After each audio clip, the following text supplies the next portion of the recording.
You know how every one word has a meaning. Person equals persona, which equals mask. So persons are divided by law into natural persons and artificial persons. Now, when you look at the Tin Man and you think of that illustration in the movie based on character, the Tin Man and the definition of tin is counterfeit. So the definition of in Webster's dictionary is counterfeit for tin. And Tin Man represents the mechanical and heartless aspect of commerce and commercial law. The line in the movie represents the at one time fearless American. Now we see America just completely taken over by fear. Everyone fears the IRS, everyone fears COVID, everyone fears everything. So we see what used to be the line and fight and fearlessness of America is now fearful of everything. So, but in the movie, the line represents the fearless American as people having lost their courage. And then we have the wizard. And to find the wizard, you have to follow the yellow brick road. Well, the yellow brick road is actually the gold bar road. So they're referring to the gold bars when they refer to the yellow brick road. So follow the trail of America's stolen gold, and you'll find the thief who stole it. Well, Professor Marvel in the movie, and what his representation was, is the crown heads of Europe, past, present, and future.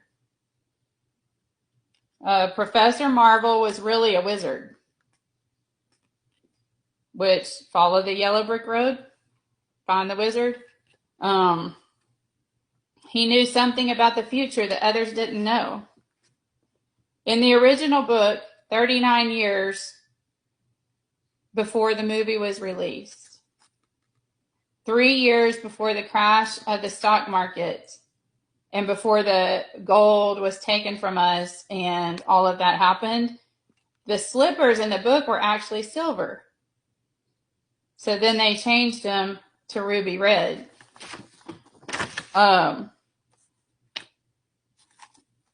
The reason why they changed them to ruby red is because the silver, if they put the silver into the movie, it would be too much of a clue. It would be putting it in your face too much. So they had to give it a different color. Because, you don't want to put too much salt in the wounds. So Dorothy would be skipping down the yellow brick road in her golden pair of slippers had they not changed it, or the silver slippers, sorry. She would be skipping down the yellow brick road in the silver slippers if it was really what the book said. But for whatever the reason, so that they wouldn't, pour salt into the wounds and let us see more clearly, they turned the color into ruby red. So now your social security number has a red serial number on the reverse side, which is where the ruby red actually came from. When they started making the social security cards and they put the red bond number on there, that's where they got the ruby red slipper idea from. But no matter what color in the movie, the Wicked Witch of the West had big plans to get her hands on the precious slippers because Dorothy and crew couldn't make it to the Emerald City. Her tactic was to drug them into unconsciousness by covering the Wicked Witch of the West. Her tactic was to drug them into unconsciousness by covering the countryside with poppy flowers. And poppies are a description of heroin, opium, and morphine, which we had that drug crisis back in the day. So that was put into our face in the movie. and then waltz in to snatch the slippers. In other words, the best way to loot the gold was to dull the senses of the American people with a contrived Great Depression. And the poppy drugs worked on Dorothy, the Lion, and Toto, the flesh and blood entities, but had no effect on the Scarecrow and the Tin Man because they weren't living with blood flowing through their veins.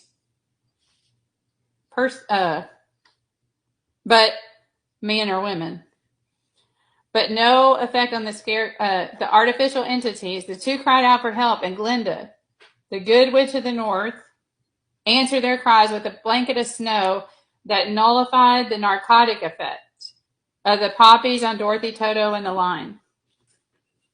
And as they all scampered toward the Emerald City, the city of green, which represents non-federal Federal Reserve notes, the new fiat money, the money by decree, the Emerald City, again, Federal Reserve notes, the fiat currency.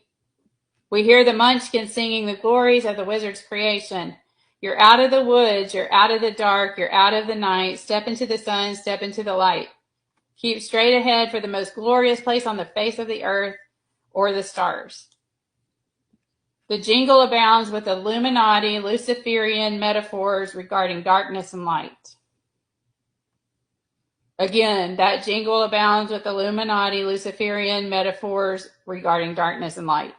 The Wicked Witch of the West made her home in round medieval watchtower, an ancient symbol of the Knights Templar of Freemasonry. So if you look at that symbol of the watchtower, it's an ancient symbol of the Knights Templar of Freemasonry, who are given to practicing witchcraft and are also credited to be originators of modern banking circa 1099 AD. The Wicked Witch of the West was dressed in black, the color that symbolizes the planet Saturn, a sacred icon of the Knights Templar, and the color of choice of judges. That's not by coincidence. The color of choice by judges and priests for all their robes. So who was the Wicked Witch of the West?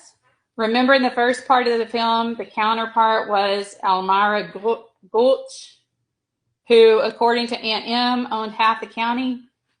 Well, Miss Gulch alleged that Dorothy's dog Toto had bitten her. She came to the farm with an order from the sheriff demanding that they surrender Toto to her custody and control. Aunt Em was not immediately cooperative and answered Miss Gulch's allegations that Toto had bitten her. He's really gentle with Gentile, okay, Gentile people, that is. So Miss Gulch challenged them to withhold Toto to go against the law. And old dear Aunt Em was relegated to pushing the party line for Big Brother government. Aunt Em dutifully succumbed to the pressure and counseled Dorothy reluctantly, "We can't go against the law. Dorothy, I'm afraid poor Toto will have to go." So when Dorothy refused to surrender Toto, Miss Gulch lashed out, if you don't hand over that dog, I'll bring a suit that'll take your whole family and your whole farm." Well, today, 70% of all attorneys in the world reside in the West, which is very interesting, in America to be exact. And 95% of all lawsuits in the world are filed within the jurisdiction of the corporate United States. So did you hear that? Today, 70% of all attorneys in the world reside in the West, in America to be exact. And 95% of all lawsuits in the world are filed under the jurisdiction of the corporate United States. The American Bar Association is a branch of the Bar Council under the Bar Association of England and Wales. As the copyrighted property of a British company, all states in the United States Code are private